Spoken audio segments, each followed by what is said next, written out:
This is CLIL, English in the Wider World, discussion 17, recorded on May the 18th, 5 to 6 p.m. Central European Time.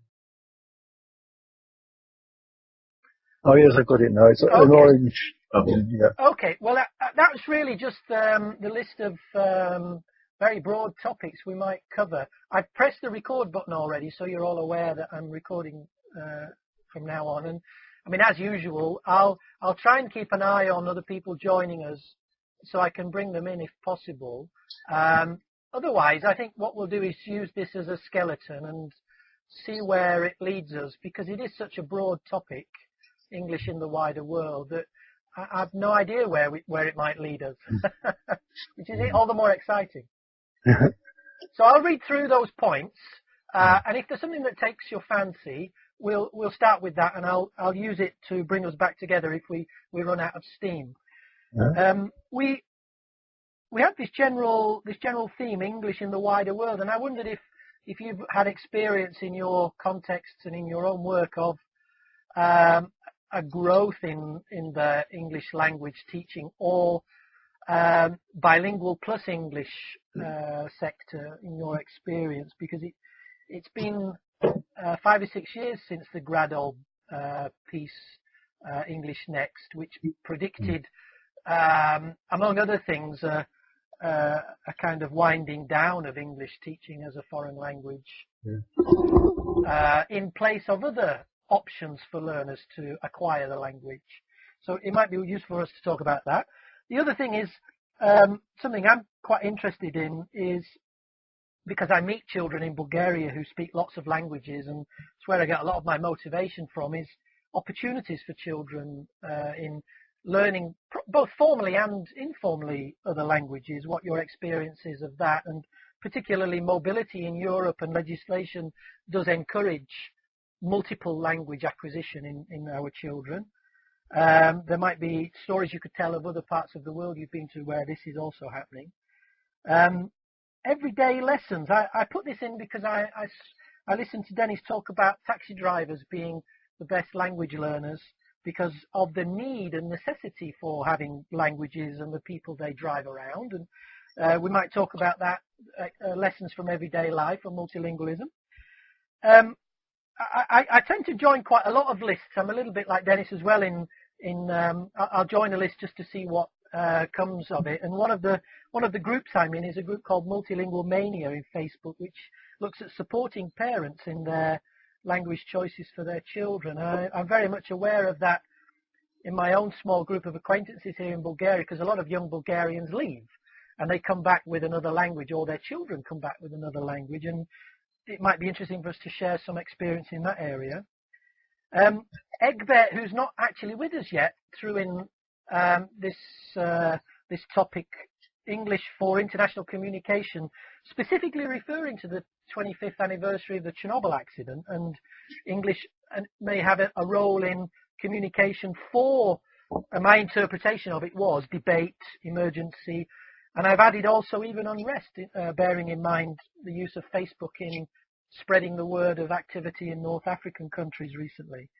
And then finally, I've added something I didn't send to you all in preparation for our discussion, was what all this implies for education and, learning additional language skills, not specifically just English as an additional language, but all additional language skills, and what that means for educational systems. And I can only really speak in an informed fashion about the UK and Bulgaria, where I live, where the governments are doing what they can, or not, and teachers are doing what they can to cope with migration. And I wondered if you'd have experiences you could share as well in that area.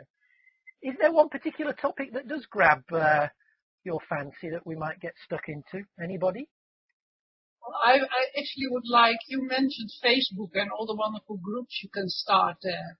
And my experience with Facebook is that in nearly all the countries I visit, it's completely blocked in schools and universities. Students are not allowed to enter it. And yesterday, on Monday, I was at Utrecht University, and they did a sort of survey, and our Dutch universities, it is allowed. but not in the schools, the secondary schools, and I didn't ask about primary. So that's a real drawback to use the social media. Yeah. And that's not only a Facebook presence, but also YouTube and Picasa and everything. That's true.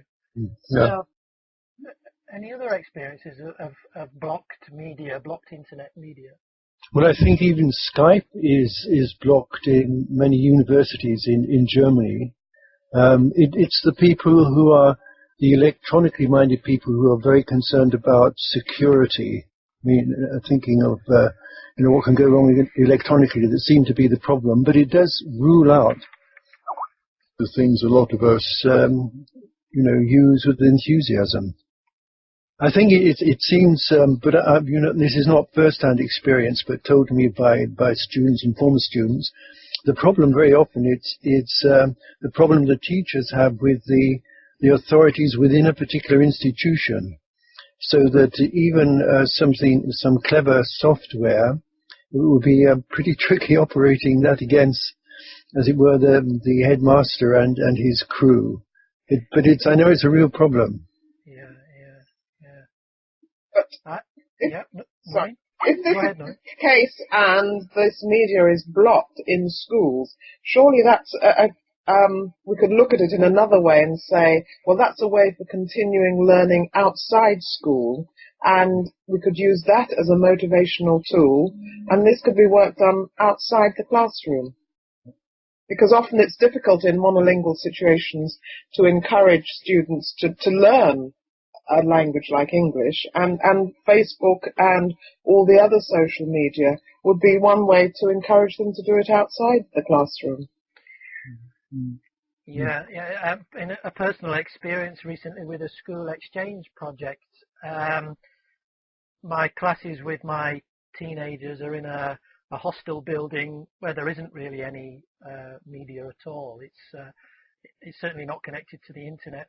I brought them all home and we did a Skype video conference with a school in Brazil from my living room. I couldn't imagine doing that with all 30 of the class, but a small group of 10, it was actually quite a convenient and comfortable number. Plus they liked the cake as well. I bet. But I think you're right, Noreen. I think there are, particularly in Middle Eastern countries, a lot of coffee shops have free internet access that groups might be able to access outside school, or whatever other creative approach teachers might use. There are ways and means, I think, to get in touch with other countries. Yes, yeah. I call it capturing English, going outside and seeing what English you can find. And that involves the social media, that involves hoardings on buildings and adverts. And I tend to use it in that way when I'm not allowed to do certain other things. Yeah. Because a theme in the background that you're addressing here is really, isn't it, is learning English outside the classroom as well as in it, but yes, making that distinction. Yep. Yes. For me, it's in the classroom, the students are often tourists. They come and they enjoy it for a little while, but they go outside and that's real life. And I want it to be language for life. And if they can capture it outside the classroom, I think it's quite motivational. Yeah. Do you feel the same about other languages, Noreen? Yes, do you have opportunities to capture language, generally speaking? Yes, I do. And I think it's about awareness and generally being aware of what's around you. And it's about identity, again, one of my favorite themes. And it's seeing what is there that you can actually capture, that is part of you and part of your everyday life. So it doesn't matter what language you are learning, or even if you're learning science, you go out and you see, where is there science in my everyday life? Where is there, if I'm learning Spanish in the UK, where can I see Spanish words? And for me, it is awareness and part of being alert and conscious. Sounds great. Have you come across resources that help in that area, Noreen, or do you tend to, you're quite a creative teacher who works on their feet, who makes things up? Because actually, one of the things we try and do in these discussions is offer links for people to go and have a look elsewhere. And if you've got a prompt for, discovering the language of everyday life outside the classroom, or the science of everyday life outside the classroom, that would be very, very useful. I haven't got any links. I tend to think on my feet. I was in Morocco a couple of weeks ago, and I was told that, well, English isn't the first additional language, it's French. And so we looked at how English was actually part of their lives in hoardings, in buildings, on adverts, social media, and it was just, for me, a way of capturing the imagination of the young people to think, actually, English is there, it is a part of my life, and this is another way I can learn it. And one of the other problems was learning it outside the classroom. How do you get kids to see? So I simply went around the various cities with my iPhone, not advertising, but capturing English words in the street. Yeah, that's a wonderful idea. Just to show that it is part of our lives. It is part of who you are. It's not something that's being put onto you. It's actually there. You can see it all around you.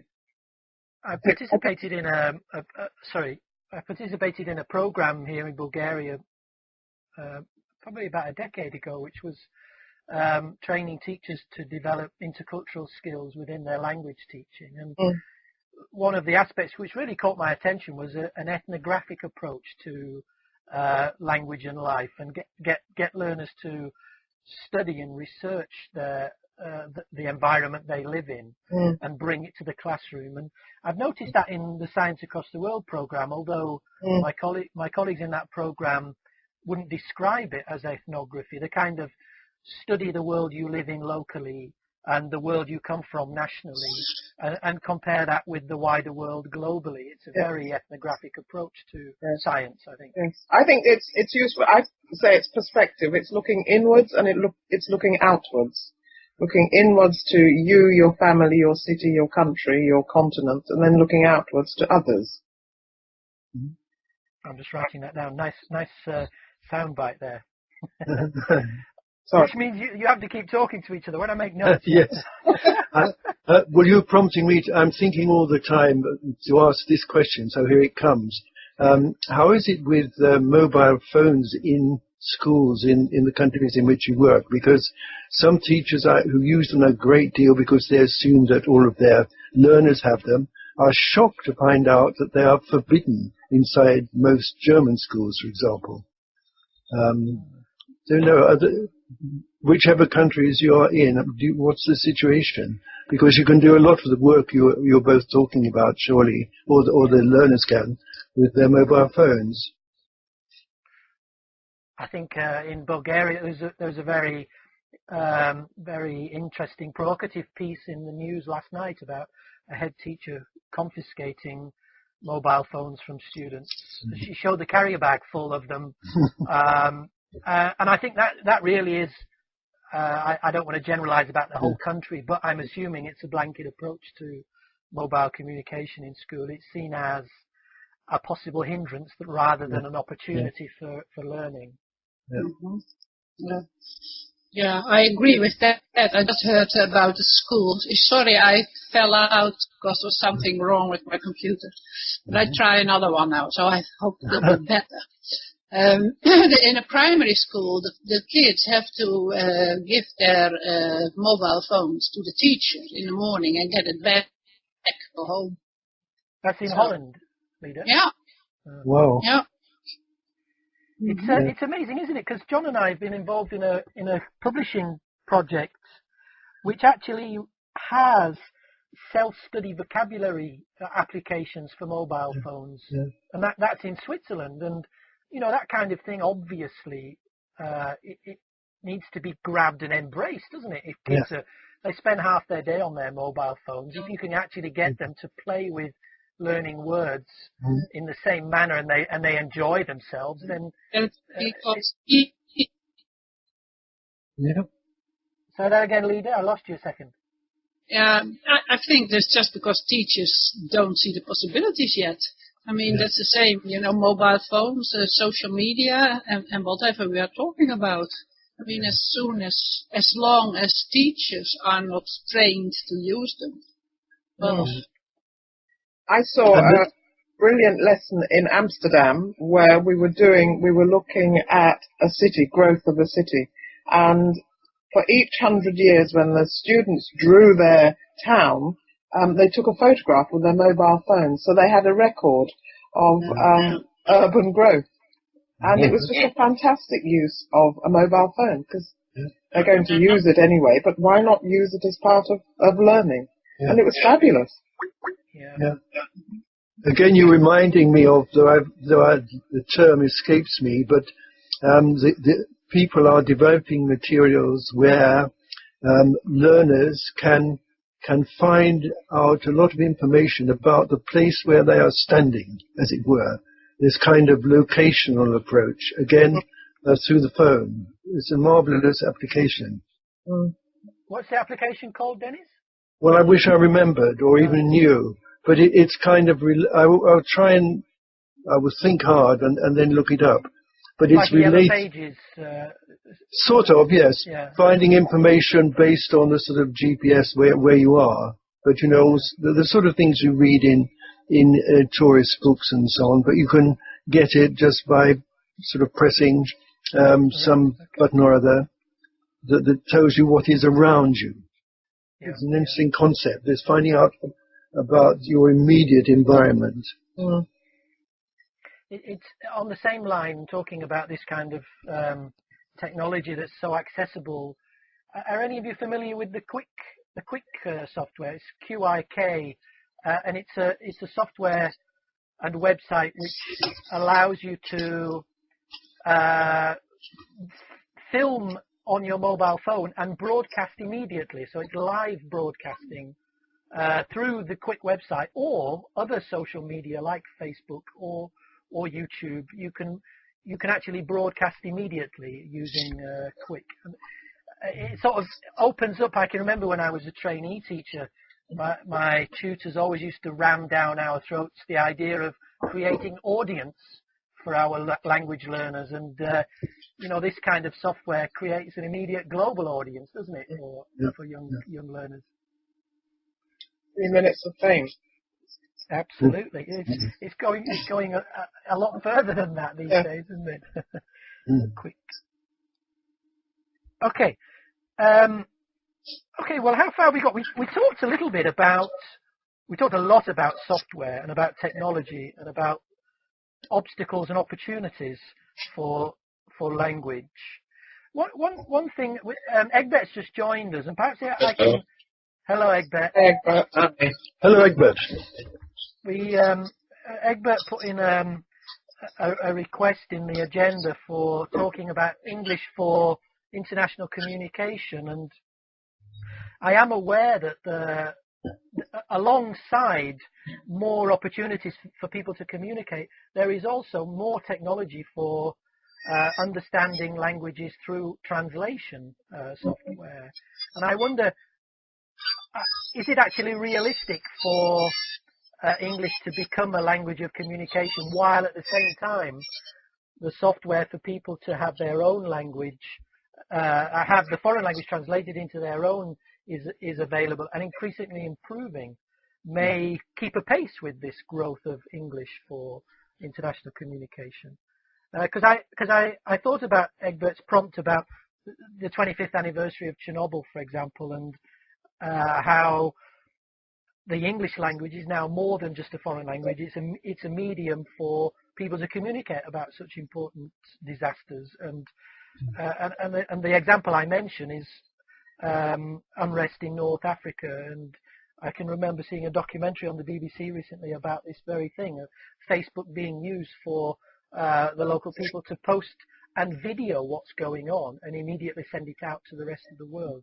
Is that the kind of thing you were thinking about, Egbert, when you mentioned English as a role, having a role for international communication? Yes, of course, because there's a lot of information about certain topics in the world, and you can only be on top of these discussions if you switch in some TV or TV broadcasts or even in social networks, you have to use the English language to learn about opinions and to contribute to this discussion.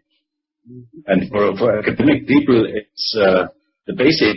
In Germany, I've often said these things. German science teachers are not really using English as a medium of understanding and communication. They are stuck in German as the traditional language, even in our classes. Yeah, Egbert, I deduce that you live in Germany, perhaps are German. I'm English, but live in Germany.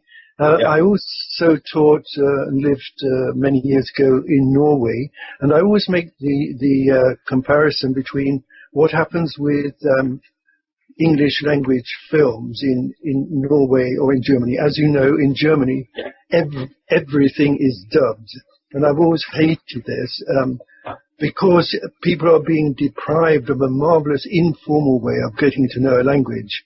And so many people in Norway used to say, basically, I learnt my English listening to music and watching films with subtitles.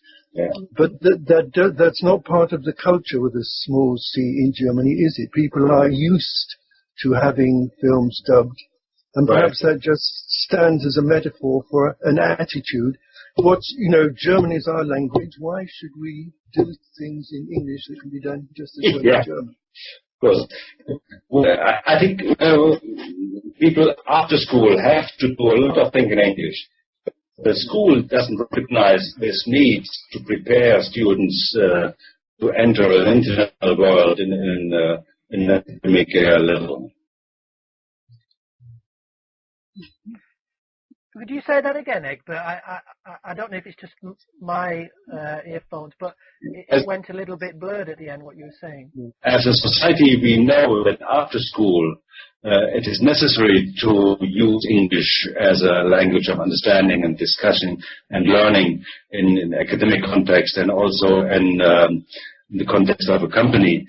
But in school itself, in our gymnasium, there is not really an interest in entering the discussion on communication in English, but it's always, in many cases, most of the cases, based as a language of literature and probably a language of history and political aspects, but not in the area of science.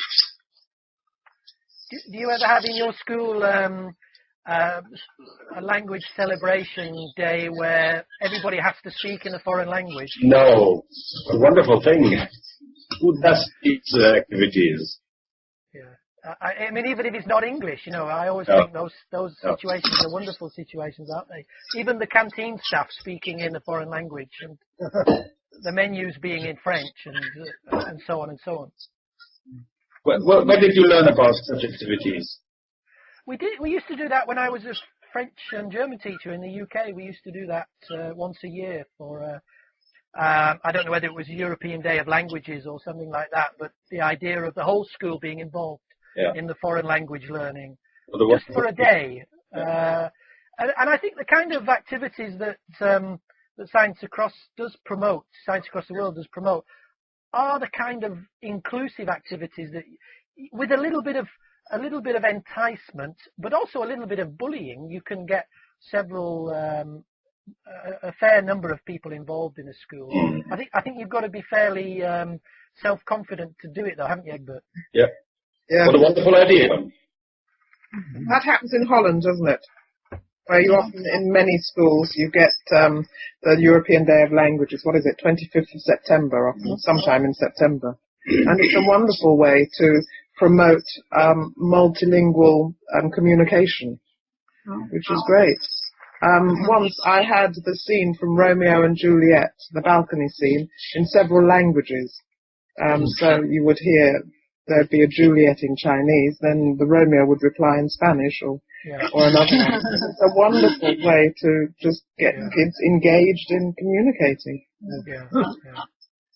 What's your feeling about, I mean, we are very privileged having English. I'm always aware of that, but I put in a little text about a friend of mine who's just had a baby daughter to her Spanish husband living in Spain, and she's from Bulgarian Polish origin. And actually, in Europe, many people have to make decisions about their language choices for their children, don't they? In a way that actually English is not part of that equation, because English is so a part of the whole system of learning these days that when I'm talking about this couple, they're actually choosing between Bulgarian and Polish for their Spanish-born daughter, because the mother comes from that dual language background. They're assuming she will learn English, but their language choices are more about a heritage language, I think, than English as a life skill. And I wonder, have you come across similar contexts in people as that? Well, that brings me back to identity again. And has done a lot of work on third culture kids, which is the situation of your friend. And it is that third culture. What do you want dominant identity of your offspring to be? And the choices made then are the choices of the family identity. And it's a tricky one. But there's a lot of work on third culture kids, and the difficulties and the benefits of that. Yeah.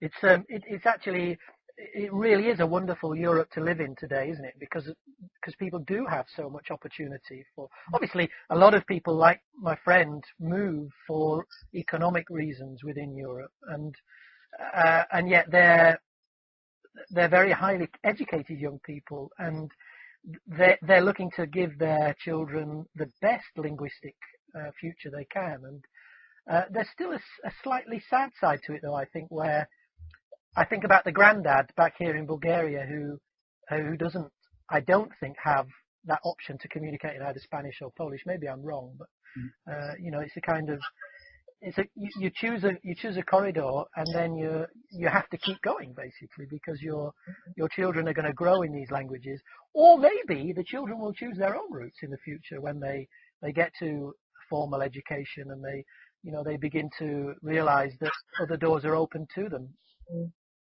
I think it's Noreen who has mentioned identity several times, and as Keith knows, my wife has specialized in teaching the children of immigrants, let's call them, for many years, and through her and all the families we've got to know, I have seen how incredibly important it is for these kids who grow up in Germany with parents, and more important perhaps, or as important, grandparents speaking other languages, wherever possible, for those kids to speak the language of their grandparents and parents as well as German.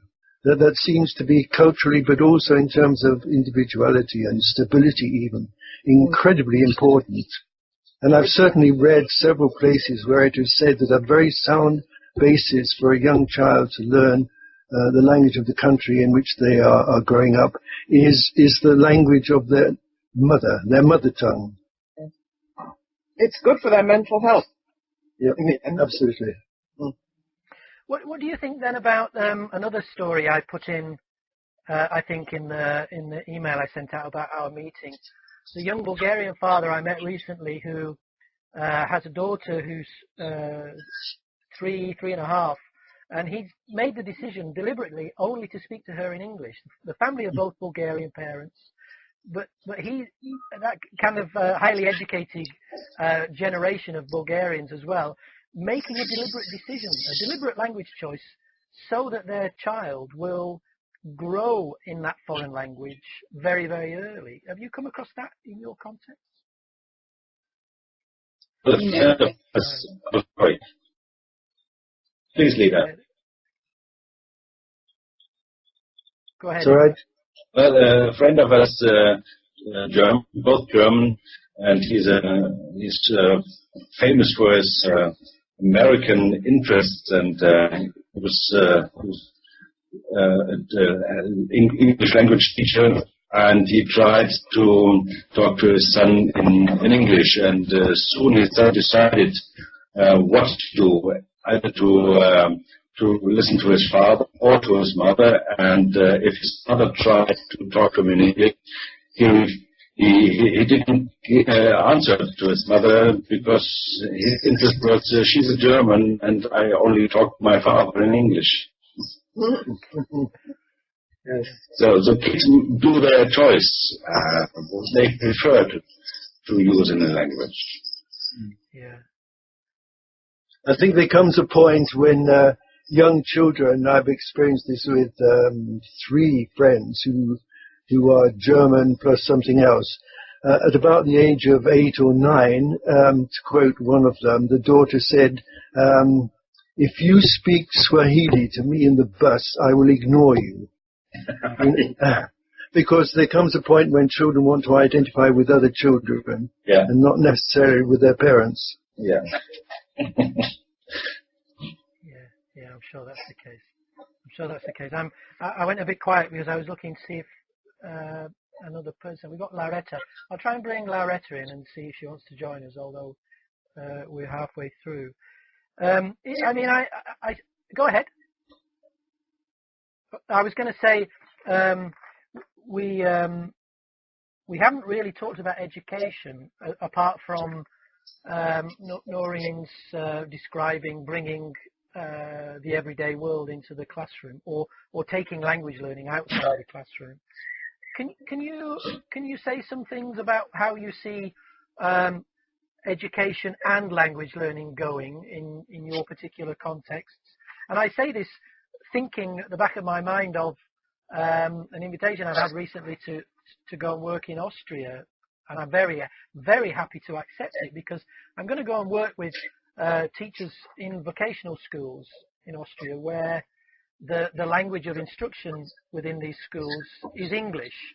And we're talking about teenagers learning electronics, learning their engineering, their physics, and a whole host of other vocational subjects in this foreign language. And in Austria, I'm amazed at the extent of this network of schools that's growing now. And I think this is all part of this.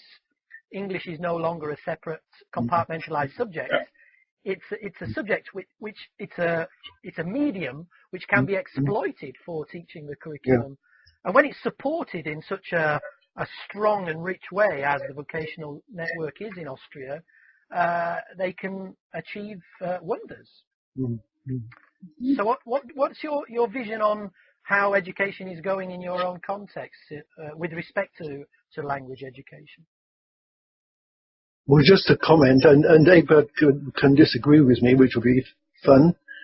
My impression in Germany for a very long time has been that, unfortunately, so often foreign languages, English, is a subject, whereas the example you've just given from Austria, the language is being made use of.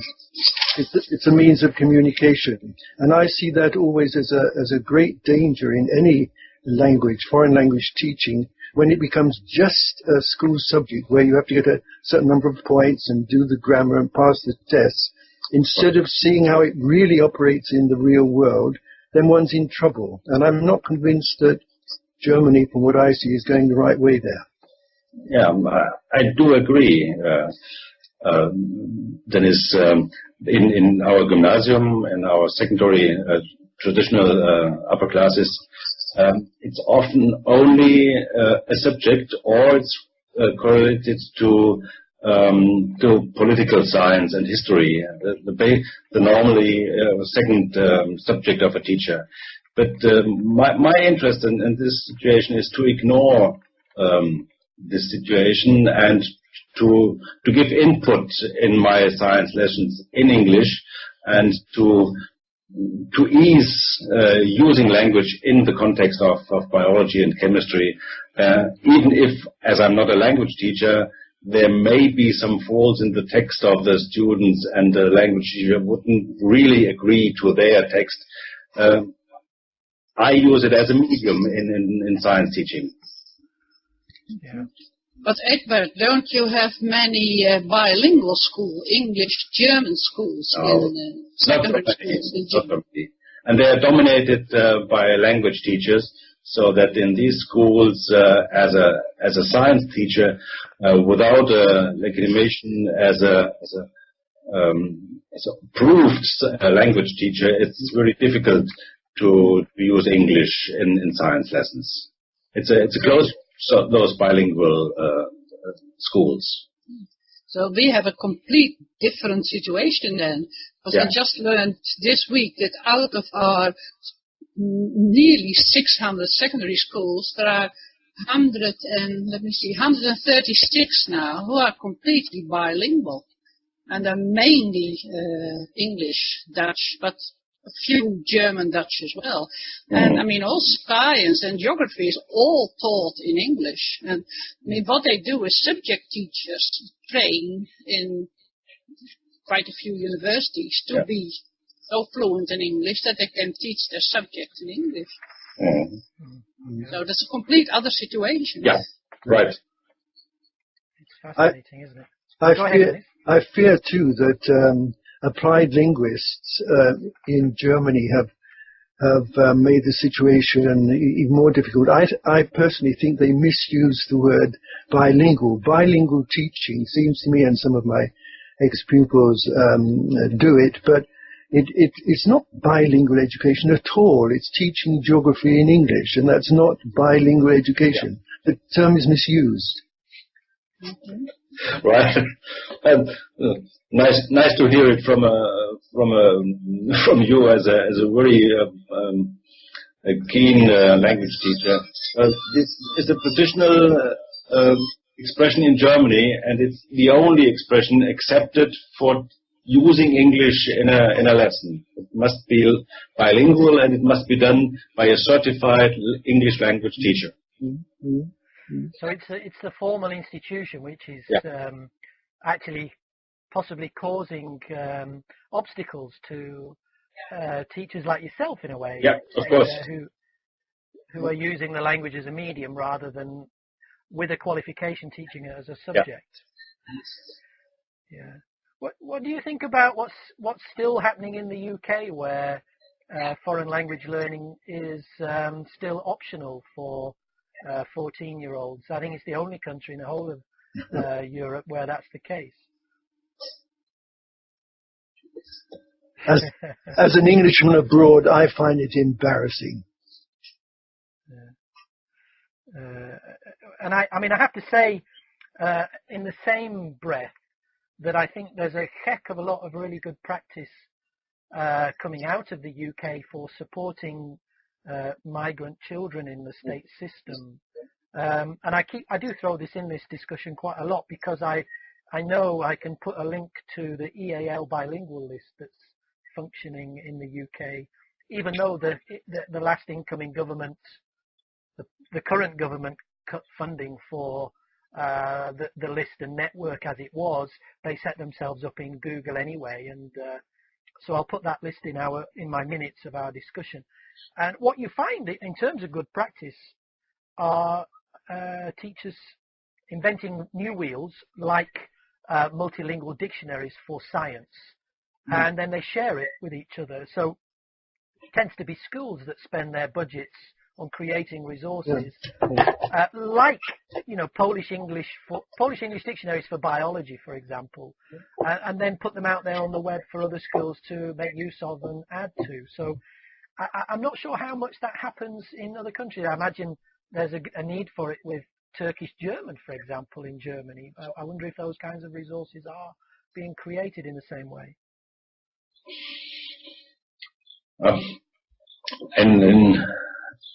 In my view, and in what I see and hear in the discussion and in schools, we tend to say if somebody from abroad tries to get a German qualification, he has to work in German, and integration is first a matter of language and then of behavior.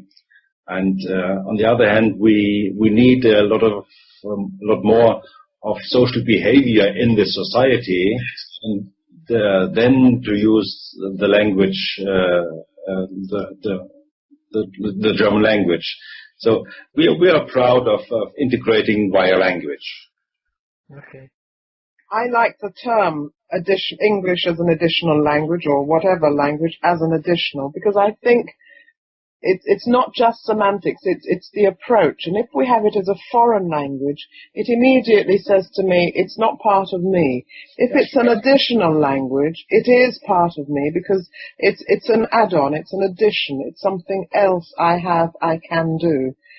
So for me, I would like to change it all to English as an additional language, not English as a foreign language, or English as a second language.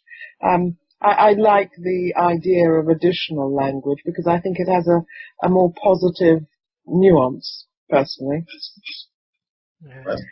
And in terms of method, Noreen, I think a lot of the literature that comes out with an EAL label is also very worthwhile embracing in other contexts. Even though it's written bearing in mind the needs of migrant children, I think it's very valid for second and foreign language learners of the kind I'm thinking of in Austria and Germany. Yes. I mean, I worked for 10 years through EAL as head of an international study centre for international students who came to the UK with little or no English, and they had to do GCSEs and A-levels in order to get to universities. So my approach was the English as an additional language approach, because it was part of the culture. It wasn't just language. It was sociolinguistics, psycholinguistics, and it was the language to succeed. It's how are we going to set these kids up to succeed? How are we going to get them to believe this is part of who they are? And so for me, it's a deep philosophical reason for being. I'll stop. I could go on forever. Sure. In a way, I think, speaking as a person who does wear a CLIL hat a lot of the time, I think this is something that's lacking in CLIL methodology, this working with another culture, working with another language. Yes. I don't necessarily think that CLIL's any less for it, because I think it makes it become another approach, because I think CLIL is about the nuts and bolts of a language, and I think that an intercultural approach with a multilingual focus is something slightly different. But I think it is something that's missing from CLIL in the literature, that perhaps we will metamorphose into something else and get another acronym. Well, I'll be in. Let's have a look at our list then, because I've got quite a few pages of notes I've written down, and it's almost 10 to. I mean, do you feel very positive about what's happened in Europe over the last, let's say, the last 15 years since CLIL was coined as an umbrella term for integrating the curriculum with languages? What's your general feeling about the way Europe is going in terms of offering opportunity for its people? Are we making our way successfully to that teenagers graduating school with 3 languages of the community, do you think? They certainly are in Bulgaria. Well, sorry. Go ahead, Egbert. Formally, we do this in Germany. We have English as a first language in grade 5. We have French normally as a second language in grade 7, and they pass till grade 10 or 9. So they formally, if they succeed school, they have 3 languages in their portfolio, but not in real life. Okay. I mean, would you say that that's part of the same problem of not having a whole school policy on language, a whole school embrace of learning other languages? Yeah.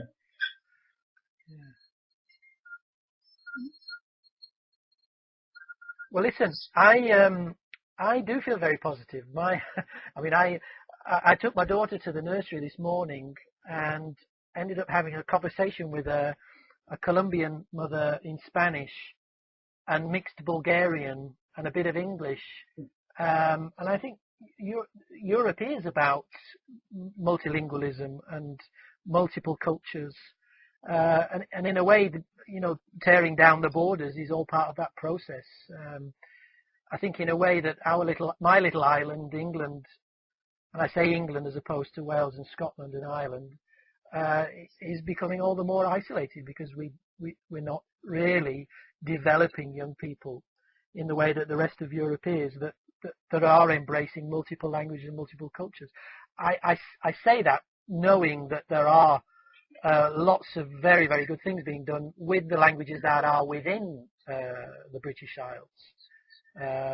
And those are migrant languages. And I use that term in inverted commas, but not necessarily the languages of our neighbours. So I'm very positive about the rest of Europe, but not very positive about England. I have to speak up here for the British Isles, I think. Go ahead. I feel very positive that it has multiple culture, if not multiple language. And I think part of communicating is communicating through multiple cultures. And I think things are getting better. I think young people are more interested in others, apart from themselves, I mean, developmental age, etc., etc. But I think there is a huge interest in others. And that's a start. I think it's a good start, and then language will follow, I think. Yeah. I think the interest has to be there. So I'm hopeful. My youngest son is at university in the US, and they have to do another language in their first year, and I think that's a good thing. So I'm feeling quite positive. Noreen, I'm glad I hear you saying so, because up till now, I advise Dutch schools, the international or global exchanges, preferably not to take a native speaking or an English speaking country, because it's always difficult to communicate with them, because they usually don't take into account that, the Dutch students are not native speakers, and even with exchanges, physical exchanges, it's usually very problematic.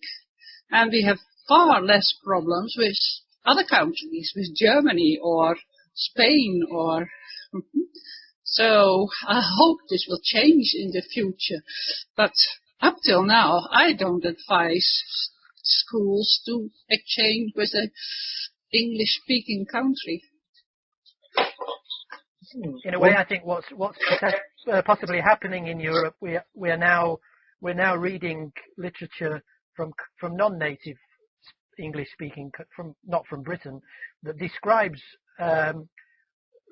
great success in foreign language learning, and I think particularly to Spain, which has traditionally been a poor language learning country, compared to other countries in Europe. But today, a lot of the literature that personally I come across that looks at CLIL and bilingual approaches to education are coming out of Spain. I can't put any statistics to that, but it's certainly very encouraging that should be the case today, that a country like Spain is producing literature that bears up that a multilingual approach to education is successful. I think in my adopted home, Germany, the young people, students particularly, with the old-fashioned meaning of that, meaning people go to university, they are very internationally minded. Their English is often brilliant and their written English not quite so good, but there's not a problem there at all. What worries me is the administrative structures in schools and universities, because that's where things has to change. The sort of programs that are part of Keith's dream could only come about if from the top they are fostered, and I don't see that happening at the moment. Yeah, I think you're right. The kind of energy that a lot of individual teachers have for this approach to learning, immersing children in a language, in a subject, if it's going to have a long-term life, it has to have that top-down support and structure, and and development, doesn't it? Mm.